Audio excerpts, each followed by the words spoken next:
አንድ ሰው መጥቶ ጠይቋቸው የምታምኑት እምነት ምንድነው?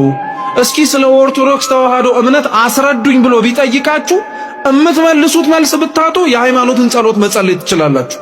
ምክንያቱም የሃይማኖት ጸሎት ቤተክርስቲያኒቷ የምታምነው መስከራም ደግሞ የምትኖርለት እምነቷ ሁሉን የፈጠረ አንድ አምላክ በሚሆን በእግዚአብሔር አብ እናምናለን።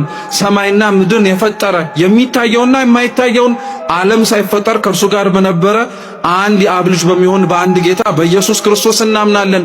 ከብርሃን የተገኘ ብርሃን፣ ከእውነተኛ አምላክ የተገኘ እውነተኛ አምላክ፣ የተወለደ እንጂ ያልተፈጠረ፣ በባህሪው ከአብ ጋር የሚተካከል ብለን እስከ መጨረሻይቱ የሙታንንም መነሳት ተስፋ እናደርጋለን። የሚመጣውንም ሕይወት ለዘላለሙ አሜን እስከምትለዋ የሃይማኖታችን ምስክርነት ነው።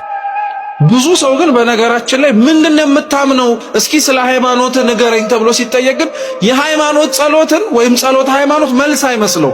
ጸሎት ሃይማኖት መልስም ሰው ስለ እምነቱ ሲጠየቅ መስጠት የሚችለው መልስም